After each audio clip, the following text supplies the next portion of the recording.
And we have got a stalemate with the opening face-off. Austin Holly doing battle with number 24, Kyle Kobalinski. Still loose. And again, the face-off X is going to be a point of emphasis for both teams today. Finally, St. Bonaventure looks like they're able to come away with it, but the ball goes loose. Was that a Manhattan goal? Yes, it was. A wild start to this game. A loose ball trickles past the Bonnies' goal, and Manhattan has the early 1-0 lead. Yeah, this is now how the Bonnies want to start their game. They have come accustomed to falling behind early in games this season, and they usually come back in the second quarter, as we see this one just get right by Dobson. Not how you want to start this game. You see the ball just sailing, and Dobson was blocked by the post and couldn't get over to save it. A wild start to this one, and Manhattan, 30 seconds into the game, has a 1-0 lead.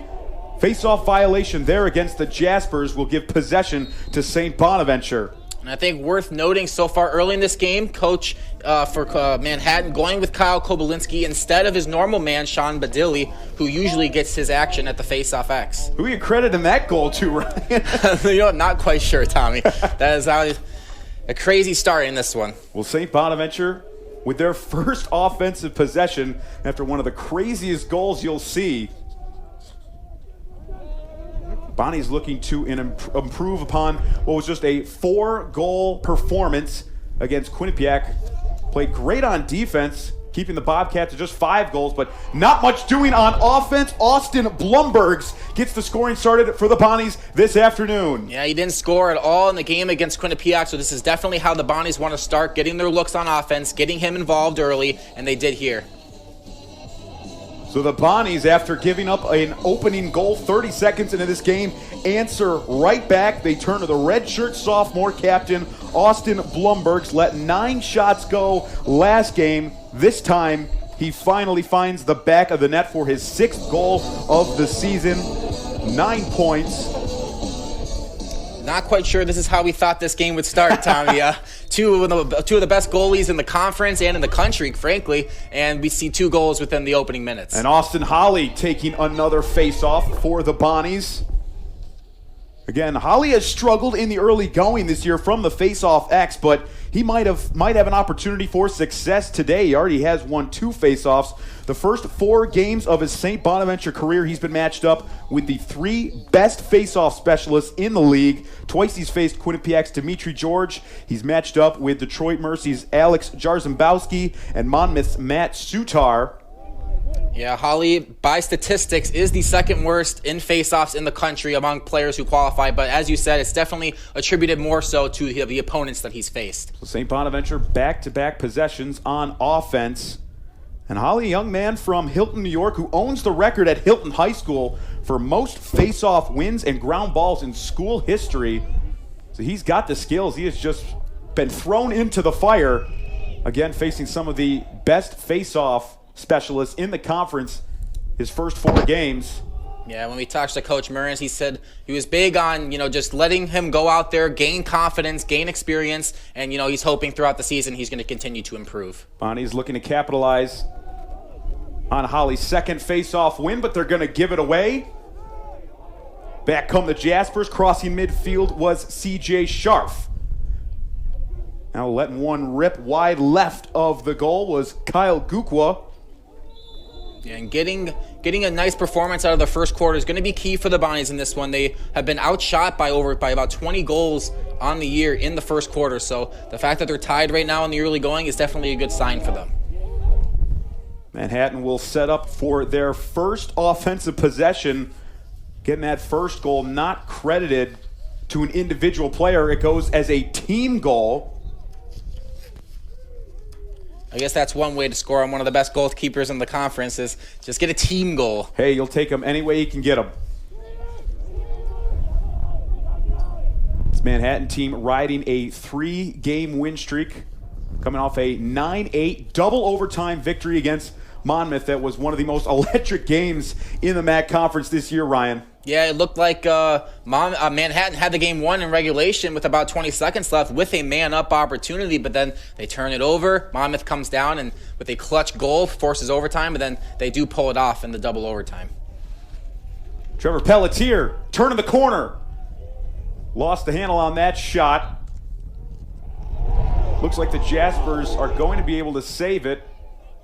And nope, they'll give it over to St. Bonaventure. Well, that was really good effort. 2 against 1 there for the Bonnies defender. And I thought the Manhattan man got there first, but the referee saying Bonaventure will retain possession here. So St. Bonaventure on their first true defensive possession. Hold firm. Zach Belter with the clear. Gets it up to the number 30, Cam Germain. Now Wesley in front. Back-to-back goals for St. Bonaventure, and they take their first lead of the game. Not surprised to see Mr. Wesley getting in the scoring column early in this one. Obviously, the 2 goals against Quinnipiac, basically their only offensive source in that game. So to see him getting going early, kind of our keys to the game is him getting going, and he's doing that so far for the Bonnies. Soon as Belter cleared it to Germain, the Bonnies were on the attack. Wesley at point-blank range, slipped one past Krebs. And St. Bonaventure, the early 2-1 advantage, not even 5 minutes expired into this first quarter, already with half as many goals as they had in the entirety of their last game. On this pace, we're going to get one of the highest scoring games in lacrosse men's history.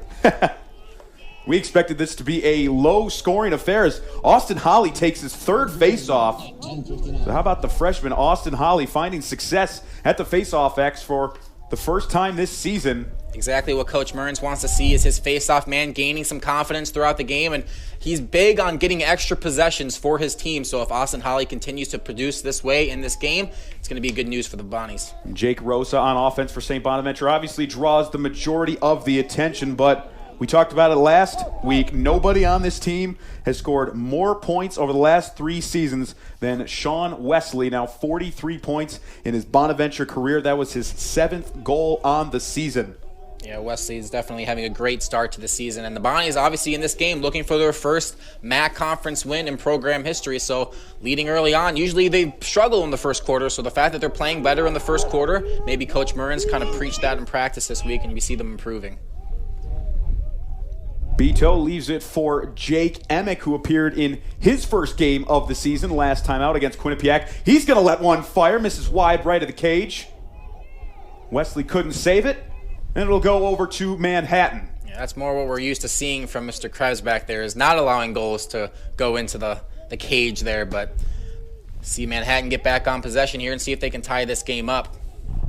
Brendan Krebs, we'll talk more extensively about him as the broadcast goes on, but the reigning MAAC Defensive Player of the Week and arguably one of the top goalies in the nation.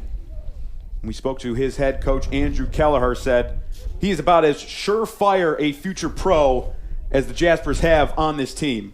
Yeah, Krebs is obviously one of the best goalkeepers in the country. And, you know, there's no secret as to why Manhattan is one of the best teams in the MAAC conference. Obviously, Defensive Player of the Week for Krebs, but also Offensive Player of the Week for Mr. Kyle Gokwa. So seeing both of those offense and defense transpiring for Manhattan is good news. Pelletier lets one rip wide left.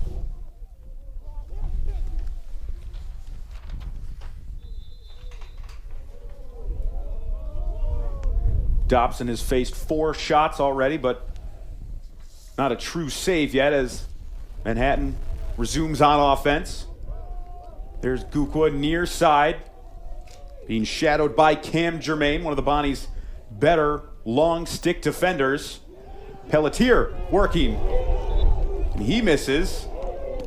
I don't think the shot clock will reset, so they only got 3 seconds. They'll probably just turn it over on purpose here to set up their defense as we see them do that. And just launching that ball into the air was Luke Hansen. And as my partner said, Jaspers will get set up on defense. And the last time these two teams met, it was a significant game for both sides.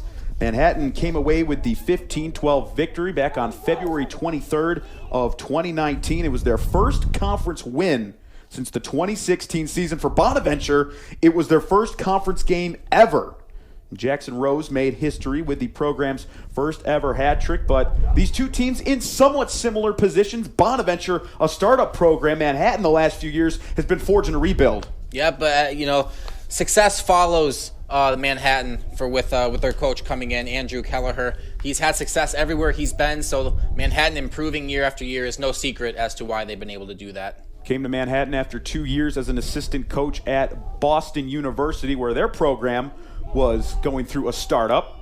St. Bonaventure back on offense. Rosa. Yeah, Rosa had a nice, easy opportunity right in front of the cage there, but misses wide right. Maybe think about maybe his confidence is a little low after not playing as well as he probably would have liked to against Quinnipiac. But see if he can get going in this one. He was coming into the game. As we see the Bonnies score. Blumbergs give him 2 on the afternoon. St. Bonaventure jumping out in front early. They now lead this one 3-1. Blumberg's already 2 goals on the day now. Bonnies are starting very well on offense when usually their first quarter is where they struggle. Look at the velocity on that shot from Blumbergs. The most recent goal from the redshirt sophomore will take us to break. Bonnies up early 3-1. You're watching MAAC Men's College Lacrosse on ESPN+.